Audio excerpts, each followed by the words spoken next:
Hi friends, അബ്സു വീമിലൊക്കെ എല്ലാവർക്കും സ്വാഗതം. ഇന്ന് ഞാൻ വന്നിട്ടുള്ളത് ഒരു അൽവപൂരിൻ്റെ റെസിപ്പിയുമായിട്ടാണ്. അൽവപൂരി എന്നും പറയും, അതുപോലെ തന്നെ കീർപൂരി എന്നും പറയാം കേട്ടോ. നിങ്ങളുടെ നാട്ടിൽ ഇതിന് എന്താണെന്ന് പേര് പറയാച്ചാൽ താഴെ കാണുന്ന കമൻറ്റ് ബോക്സിൽ ഒന്ന് കമൻറ്റ് ചെയ്യാൻ മറക്കരുത് കേട്ടോ. അതുപോലെ തന്നെ എൻ്റെ ചാനൽ ആദ്യമായിട്ട് കാണുന്നവരാണെങ്കിൽ ഒന്ന് സബ്സ്ക്രൈബ് ചെയ്തേക്കണേ. കൂടെ വരുന്ന ബെല്ലൈക്കൺ കൂടി തൊട്ടുകൊടുത്ത് അതിൽ ഓൾ ഇൻ ഓപ്ഷൻ കൂടി തൊട്ടുകൊടുക്കാൻ മറക്കരുത് കേട്ടോ. അതുപോലെ നിങ്ങൾക്ക് ഇഷ്ടപ്പെടുകയാണെങ്കിൽ നിങ്ങളുടെ ഫ്രണ്ട്സിൻ്റെ ഫാമിലിക്ക് എല്ലാവർക്കും ഒന്ന് ഷെയർ ചെയ്ത് കൊടുക്കാം. ഇനി നമുക്ക് വീഡിയോയിലേക്ക് പോവാം. അതിന് ആദ്യം തന്നെ ഞാൻ മൈദ കുഴച്ച് വെച്ചിട്ടുണ്ട്. അതിലേക്ക് 1 സ്പൂൺ പഞ്ചസാരയും 2 സ്പൂൺ നെയ്യും കൂടി ഒഴിച്ച് ആദ്യം പൊടിയിൽ നമുക്കൊന്ന് കുഴക്കണം. എന്നിട്ട് നമുക്ക് പാൽ കൊണ്ട് മാത്രം ഇതൊന്ന് കുഴച്ചെടുത്തതാണ് കേട്ടോ. അപ്പോൾ ഒരുവിധം ടൈറ്റ് പരുവത്തിൽ തന്നെ നമുക്ക് കുഴച്ചെടുക്കണം. പറ്റ ലൂസാവരുത്. ആ ഒരു പരുവത്തിൽ നമുക്കൊന്ന് കുഴച്ച് വെച്ചിട്ട് ഞാൻ ഇനി ഒന്ന് റെസ്റ്റ് ചെയ്യാൻ വെച്ച് കൊടുക്കുകയാണ് കേട്ടോ. അപ്പോൾ ഉപ്പും കൂടി ഇതിലേക്ക് ഇട്ട് കൊടുക്കാൻ മറക്കരുത്. ഇനി റെസ്റ്റ് ചെയ്യാൻ വെച്ച് കൊടുക്കാം. ഇനി ഞാൻ അതിലേക്ക് ബദാണ് ഇതേ രീതിക്ക് തിന്നായിട്ടൊന്ന് കട്ട് ചെയ്തെടുക്കുകയാണ്. അപ്പോഴത്തേക്കും ഞാൻ കടലപ്പരിപ്പാണ് വെള്ളത്തിൽ പുതർത്താൻ വെച്ച് കൊടുത്തിട്ടുണ്ട്. എന്നിട്ട് അത് കഴിഞ്ഞ് ഞാൻ ഇപ്പോൾ കുക്കറിലേക്ക് ഇട്ട് കൊടുത്തു. അത്യാവശ്യം ഒരു അല്പം വെള്ളം ഒഴിച്ച് കൊടുത്തിട്ടുണ്ട്. ഇത് ഒരു 3-4 വിസിൽ വെച്ചെടുക്കാം കേട്ടോ. അപ്പോൾ ഞാനൊരു 4 വിസിലാണ് വെച്ചെടുക്കുന്നത്. നല്ലൊന്ന് വെന്ത് കിട്ടണം. അപ്പോൾ അതിന് വേണ്ടിയിട്ടാണ്. അപ്പോൾ എല്ലാവരും കുക്കറും ഓരോരോ രീതിക്കാണല്ലോ.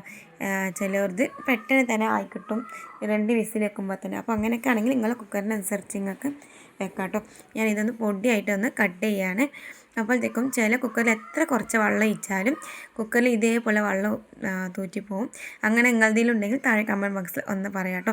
അപ്പോൾ പരിപ്പ് നല്ല വെന്തിട്ടുണ്ട്. അപ്പോൾ വെള്ളം ഒന്ന് ഊറ്റി പോകാൻ ഞാൻ ഇങ്ങനെ വെള്ളം വാർക്കാൻ വെച്ച് കൊടുത്തിട്ടുണ്ട്. അതുപോലെ തന്നെ ഒരു തേങ്ങ മുറി ഫുള്ളും ഞാൻ എടുത്തിട്ടുണ്ട് കേട്ടോ. നിങ്ങൾ തേങ്ങ ചിരകി എടുക്കാം. ഞാനിങ്ങനെ പൂണ്ടെടുത്തതാണ്. ഇനി വെന്ത പരിപ്പും ഇതിലേക്ക് ഈ തേങ്ങ ഫുള്ളും ഇട്ട് കൊടുത്തിട്ടുണ്ട്. ഒരു അല്പം വെള്ളം ഒഴിച്ചിട്ട് നല്ല ഫൈനായിട്ട് നല്ല പേസ്റ്റ് രൂപത്തിൽ നമുക്കൊന്ന് അരച്ചെടുക്കണം കേട്ടോ. അപ്പോൾ വീണ്ടും ഒന്നും കൂടി ഞാൻ അരച്ച് ഇതേപോലെ നല്ല പേസ്റ്റായിട്ട് ഞാൻ ഇതുപോലെ അരച്ചെടുത്തിട്ടുണ്ട്. ഇനി നമുക്കൊരു കടായി വെച്ചെടുക്കാം.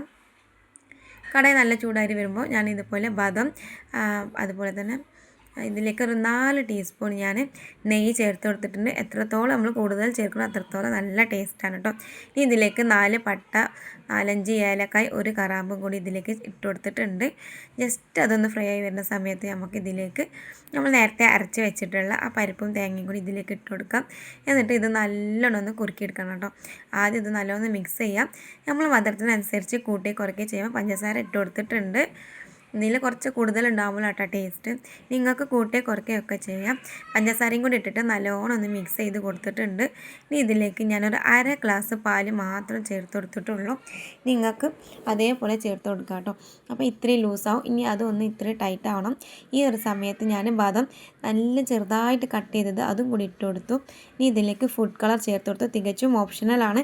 വേണമെങ്കിൽ ചേർത്ത് കൊടുത്താൽ മതി. അല്ലെങ്കിൽ നിങ്ങൾക്ക് ഇതിലേക്ക് മഞ്ഞൾപ്പൊടി ഇട്ട് കൊടുത്താലും ഒരു മഞ്ഞ കളറിൽ ഹെൽത്തിയാണ്. അങ്ങനെ ഇട്ട് കൊടുക്കുക. നല്ലോണം ഇതുപോലെ പൊട്ടി ഇങ്ങനെ തിളക്കുന്ന സമയത്ത് വരും, നമ്മൾ മേത്തൊക്കെ തിരിക്കും. അപ്പോൾ ഞാൻ അതാണ് നേരത്തെ മൂടി വെച്ചിട്ടൊക്കെ ഇങ്ങനെ മൂടിക്കാൻ ഇളക്കി കൊടുത്തത്. ഇപ്പോൾ ഇതിലേക്ക് ഫൈനലായിട്ട് ഞാൻ 2 സ്പൂണോളം നെയ്യ് ചേർത്ത് കൊടുത്തു. എന്നിട്ടത് ഓഫ് ചെയ്തിട്ടോ നല്ലോണം കുറുകി വന്നു. ഒന്നും കൂടി ചൂടാറുമ്പോൾ കുറുകി വരും കേട്ടോ. ആ ഒരു പരുവാകുമ്പോൾ നമുക്ക് ഓഫ് ചെയ്യാം. ഇനി ഇതിലേക്ക് 1 സ്പൂൺ നെയ്യ് ചേർത്തിട്ട് നമ്മൾ മാവ് ഒന്നും കൂടി കുഴച്ചെടുക്കാൻ കേട്ടോ. എന്നിട്ട് ചെറിയ ചെറിയ ഉരുളകളാക്കി ഞാനൊരു പ്ലേറ്റിലേക്ക് മാറ്റിയിട്ടുണ്ട്. ഇനി നമുക്ക് പൂരിക്കൊക്കെ പരത്തുന്ന ആ ഒരു രീതിക്ക് ഇതേപോലെ ഫുള്ളും നമുക്ക് പകുതിയെല്ലാം ആദ്യം ഞാനൊന്ന് പരത്തി വെച്ച് കൊടുത്തിട്ടുണ്ട്. അപ്പോഴത്തേക്കും ഇതൊക്കെ ഒന്ന് ചൂടാറി നമ്മളെ ഉള്ളിൽ ഫില്ല് ചെയ്യുന്ന സാധനം. അപ്പോൾ അത് ഇതേപോലെ ഫില്ല് ചെയ്തിട്ട് നമ്മൾ പുകാടൊക്കെ ഉണ്ടാക്കുന്ന ആ ഒരു രീതിക്ക് ഇതേപോലെ പ്രസ് ചെയ്തിട്ട് കൈകൊണ്ട് മടക്കി ഇങ്ങനെ കൊടുക്കാം കേട്ടോ. ഞാൻ ഇനി എണ്ണ ചൂടാക്കാൻ വെച്ച് കൊടുത്തിട്ടുണ്ട്. ഓയിൽ നല്ലോണം ചൂടായി വന്നിട്ടുണ്ട്. അപ്പോൾ ഏകദേശം ഇത്രയും ഒന്ന് റെഡിയാക്കിയിട്ടുണ്ട്. അപ്പോൾ ഇത് നേരെ ഞാൻ 2 ഇട്ട് കൊടുക്കുകയാണ്. അപ്പോൾ ഇതിൽ ഓയിൽ നല്ല ചൂടായിട്ടുണ്ട്. ഇനി നമുക്ക് ഏറ്റവും മീഡിയം ഫ്ലെയിം ടു ലോ ഫ്ലെയിമിൽ വെച്ചിട്ട് ഇതൊന്ന് ഫ്രൈ ചെയ്തെടുക്കാം കേട്ടോ. പുറം ഭാഗം നല്ല ക്രിസ്പി ആയിട്ട് കിട്ടുകയും ചെയ്യും. അതുപോലെ ഒട്ടും തന്നെ എണ്ണ കുടിക്കില്ല കേട്ടോ. നമ്മൾ ഒഴിച്ച എണ്ണ അതുപോലെ തന്നെ അതിൽ നിൽക്കുകയും ചെയ്യും.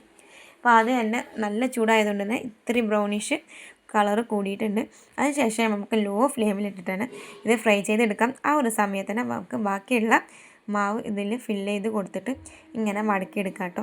ആ ഒരു സമയത്ത് തന്നെ ഇതൊന്ന് തിരിച്ചിട്ട് മറിച്ചിട്ട് നമുക്കിതൊന്ന് ഫ്രൈ ചെയ്യാം. ഈ ഒരു സമയത്ത് എൻ്റെ വീഡിയോ ഇഷ്ടമാവുകയാണെങ്കിൽ ഒന്ന് ചാനൽ സബ്സ്ക്രൈബ് ചെയ്തേക്കണേ. കൂടെ വരുന്ന ബെല്ലൈക്കൺ കൂടി ഒന്ന് തൊട്ട് ഓൾ എന്ന ഓപ്ഷൻ കൂടി തൊട്ട് കൊടുക്കാൻ മറക്കരുത് കേട്ടോ. വീഡിയോ ഇഷ്ടമായാൽ ലൈക്ക് ചെയ്യാനും അതുപോലെ നിങ്ങളുടെ ഫ്രണ്ട്സിനും ഫാമിലിക്കും എല്ലാവർക്കും ഒന്ന് ഷെയർ ചെയ്ത് കൊടുക്കാനും മറക്കരുത്. താഴെ കാണുന്ന കമൻറ്റ് ബോക്സിൽ ഒന്ന് കമൻറ്റ് ചെയ്തേക്കണേ. അപ്പോൾ ഇങ്ങനെ ബാക്കിയുള്ളത് ഫുള്ള് ഞാൻ ഇതുപോലെ ഒന്ന് ഫ്രൈ ചെയ്ത് എടുക്കുകയാണ്. കണ്ടില്ലേ ഇതിൻ്റെ കളർ ചേഞ്ച് ഈ ഒരു രീതിക്കാണ് നമുക്ക് കളർ വേണ്ടിയത്. അപ്പോൾ ഏറ്റവും ലോ ഫ്ലെയിമിൽ വെച്ചിട്ട് എടുക്കാം. നല്ല ക്രിസ്പി ആയിട്ടുണ്ടാവും പുറം ഭാഗം, ഉള്ളിൽ നല്ല സോഫ്റ്റും ആണ് കേട്ടോ, നല്ല ടേസ്റ്റാണ്. പിന്നെ ഞാൻ കീറാണ്, തരിയാണ് കേട്ടോ, തരി ഇപ്പോൾ എല്ലാവർക്കും അറിയുന്നതാണ്. അതുകൊണ്ട് ഞാൻ ഫുൾ വീഡിയോ എടുത്താൽ ഒരുപാട് ലെങ്ത്താവും വിചാരിച്ചിട്ട് എടുത്തില്ല. ഇനി വേണമെങ്കിൽ ഇന്നൊരു ദിവസം ഞാൻ ഈ വീഡിയോ അപ്ലോഡ് ചെയ്യും കേട്ടോ. അപ്പോൾ ഇത് ഫ്ലെയിം ഓഫ് ചെയ്ത് തരി ഇവിടെ റെഡി ആയിട്ടുണ്ട്.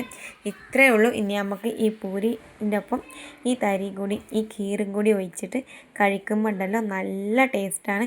അപ്പോൾ നിങ്ങൾക്ക് എല്ലാവരും ഇതുപോലെ ഒന്ന് ഉണ്ടാക്കി നോക്കാം. വീഡിയോ എല്ലാവർക്കും ഇഷ്ടമായിട്ടുണ്ടാവുമെന്ന് വിചാരിക്കുന്നു. എല്ലാവരും ട്രൈ ചെയ്ത് നോക്കാം. ചാനൽ സബ്സ്ക്രൈബ് ചെയ്യാം. നന്ദി, താങ്ക് യു. അസ്സലാമു അലൈക്കും വറഹ്മത്തുള്ളാഹി വബറകാതുഹു.